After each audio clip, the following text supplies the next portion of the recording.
को तख्लीक किया, 6 रोज में मुझे और आपको बनाया और सातवें दिन काबिलियत की मोहर लगाकर इस कायनात को छोड़ दिया। और जैसे कि कलाम में पैदाइश का 2 बाब और उसके लिखा है कि खुदा ने 7वें रोज आराम किया और खुदा ने 7वें रोज आराम करके मेरे और आपके लिए ये अपनी और दायमी कानून बना दिया कि मैं और आप भी उसके आराम में दाखिल हो, मैं और आप भी उसके कवानीन पर चले, मैं और आप भी उसके तरके काज़म को अख्तियार करें। सब मेरे अजीजों, आज कितने रूह हैं, कितनी जाने हैं, कितने बशर हैं, कितने भाई हैं, कितनी बहनें हैं, तो उस कदोसा पर हाथ के इस पर्पस को, इस काम को, इस हुक्म को ले रहे हैं और इस कवानीन के तहत अपनी जिंदगी को डाल रहे हैं। कितने भाई हैं जो सब्बत के दिन सिर्फ इसलिए छुट्टी करती है अपने काम से कि उस कदोसा पर हाथ को चला दे। कितनी बहनें हैं जो अपने कामों से इस बात से फरागत हासिल करती है कि उसके दूसरे पर हक की तारीफ को तमजीद करें। और अक्सर अगर किसी भाई को कहें ना कि भाई साहब भी तो आज को छुट्टी किया करें, तो वो कहते हैं कि भाई साहब जी तो आप तो ये तो बच्चे किच्छु करें। अगर हम इतवार को काम ना करें तो बच्चे कैसे पाएंगे?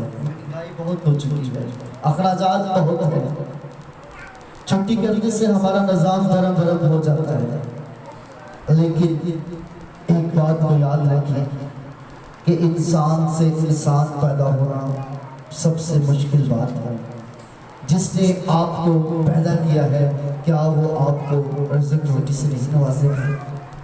जो आपको कई सालों से, कई महीनों से, कई बरसों से पालता आया है, जो आपको 6 रोज खुराक देता है, क्या वो 7वें दिन आपको खुराक नहीं देगा? क्या वो 7वें दिन आपको लिबास नहीं देगा? क्या वो 7वें दिन आपके घर में बरकत को नहीं डालेगा? सब कुछ होगा, लेकिन बशर्त ये है कि हम उस पर तकिया करें, हम उस पर तवक्कल करें, हम उस पर ईमान रखें। क्योंकि जब हम उस पर तवक्कल करके अपने काम से फरागत हासिल करेंगे, उसके काम से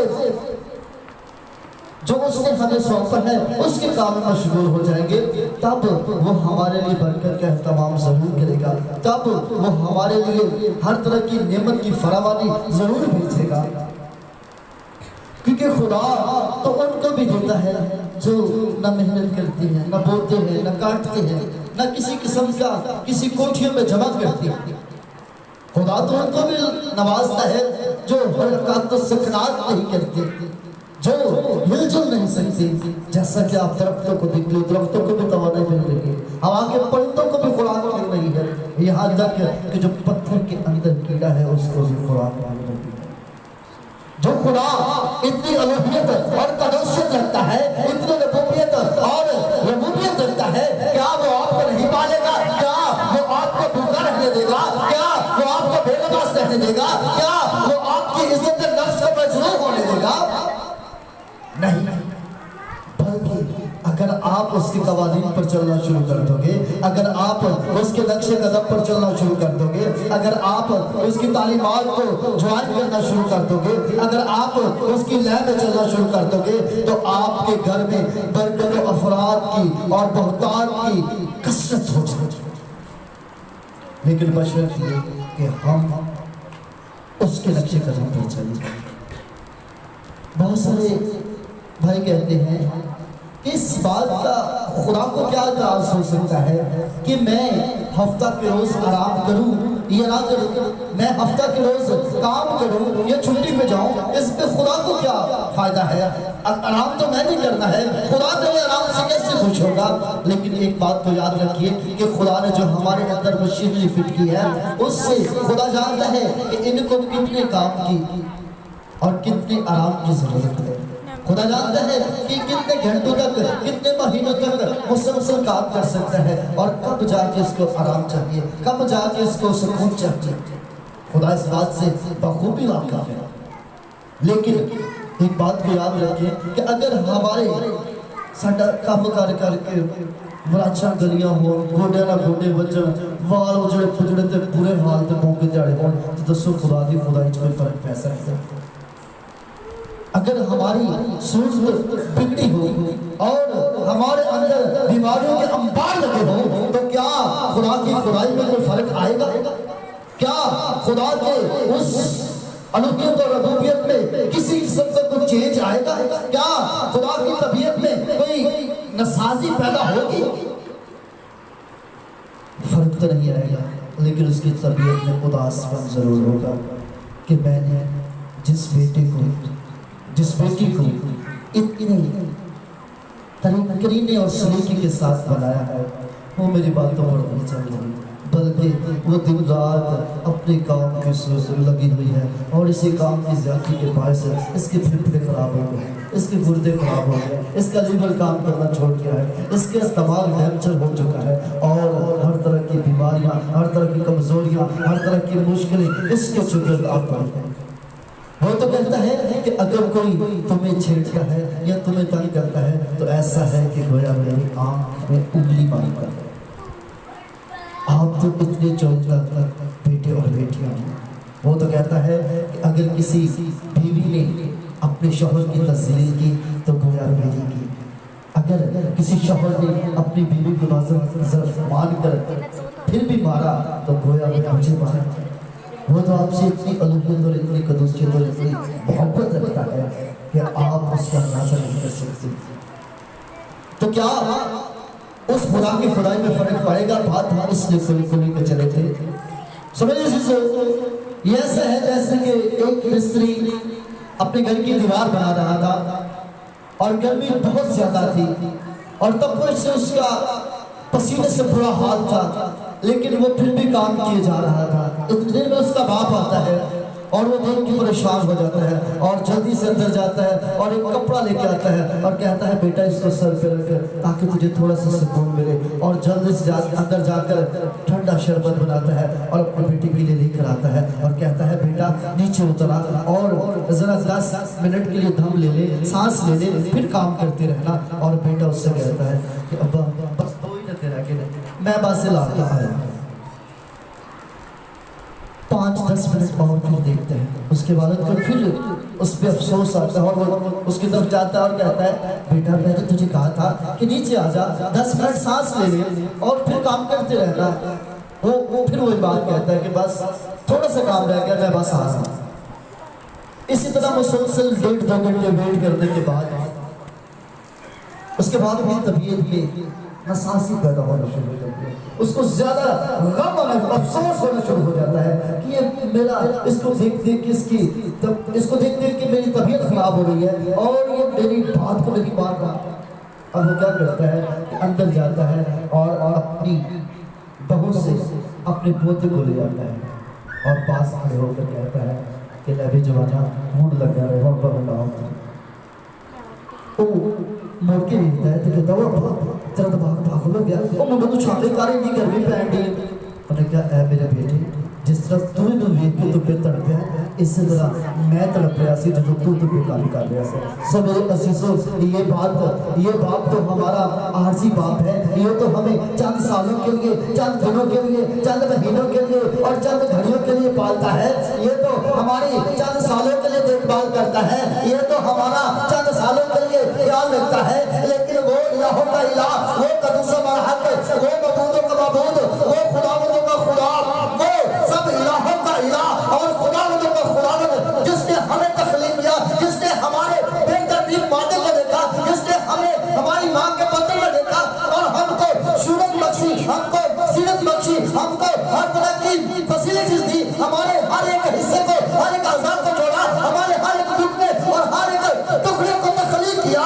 वो जब हमको इस तकलीफ में देखता होगा, जब वो हमें नशे की हालत में देखता होगा, जब वो हमें काम की ज्यादती की हालत में देखता होगा, जब वो हमें हर तरह की बीमारी में देखता होगा, क्या वो नहीं तड़पता होगा? क्या वो नहीं जीता होता होगा? क्या वो गमज़दा नहीं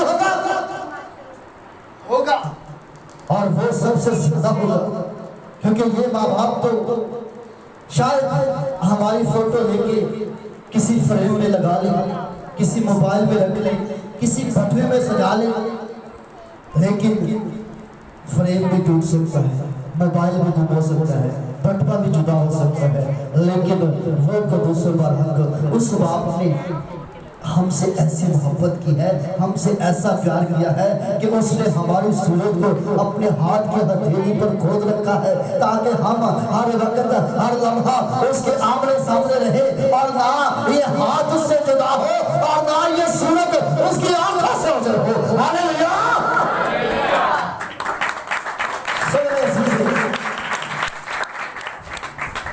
ये हमारे माँ बाप तो हमारी गलतियां गिन सकते हैं, हमारी कुताहियां गिन सकते हैं, हमारी खूबियां गिन सकते हैं, हमारे साल गिन सकते हैं, हमारे महीने गिन सकते हैं, हमारी आदात का ख्याल रख सकते हैं, हमारी साल गिन सकते हैं, लेकिन क्या नहीं गिन सकते उस बाप ने तो हमारे जिस्म का एक एक जिस्म के एक एक हिस्से के एक एक बाल तक गिना हुआ है। समझ क्या इलाही मोहब्बत है उसने, क्या इलाही कमून है उसने कि उसने कहा कि 7 दिन तो आराम करना।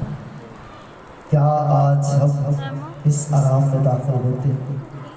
अगर आज हम इस दुनिया में रहकर उस अपनी आराम की प्रैक्टिस नहीं करते, उस अपनी आराम में दाखिल होने का करीना और सलीका नहीं सीखते, तो फिर आपको उस इलाही आराम में कौन लेके जाएगा? अगर आपने यहाँ 10 मिनट सुकून से बैठना नहीं सीखा, 10 मिनट आराम करना नहीं सीखा, एक दिन आराम करना नहीं सीखा, एक दिन उसका दूसरे मरहल की रफ़ाकत में गुजारना पसंद नहीं किया, एक दिन उसके साथ उसकी गुर्बत में नहीं है, तो वो दूसरे मरहल उस अपने आराम में, जहाँ आराम ही आराम होगा, जहाँ सुकून ही सुकून होगा, जहाँ पर आपको उसका दूसरे मरहल के आमने सामने बैठने का शरफ मिलेगा, जब आपने ये करीना यहाँ पर नहीं सीखा तो वहां पर आपको कौन लेके जाएगा? क्योंकि आपको इस जमीन पर रहकर उसके दूसरे मरहल के आसमानों में आसमान पर रहने की प्रैक्टिस करने का मौका दिया गया है। अगर आपने यहाँ पर उसके साथ रहने की प्रैक्टिस नहीं की, अगर आपने यहाँ पर उसके दूसरे मरहल के हुजूर अपने नगमों को नहीं छेड़ा, अपने तराने को नहीं छेड़ा, अपने होठों को उसके जलाल के लिए हरकत नहीं दी, अपनी जुबान को उसके दूसरे मरहल के लिए पेश नहीं किया, अपने हाथों को अपने पाँव को उसके जलाल के लिए अब चलाया नहीं है उसकी लाइन में, तो वो कदूस मरहक हमारे लिए कैसे आसमान को खोलेगा? वो कदूस मरहक कैसे हमारे लिए आएगा और हम हवा में उठकर उसका इस्तेमाल करेंगे? ऐसा नहीं होगा, क्योंकि जब तक आप उसके आराम में दाखिल होना पसंद नहीं करेंगे तो वो आपको अपने आराम में कैसे शामिल करेगा? तो अगर आपने उस कदूस बहार के आराम में अपने आप को ठहराना नहीं सीखा, तो फिर कौन सी जगह रह जाती है? फिर कौन सा मुकाम हमारे लिए रह जाता है?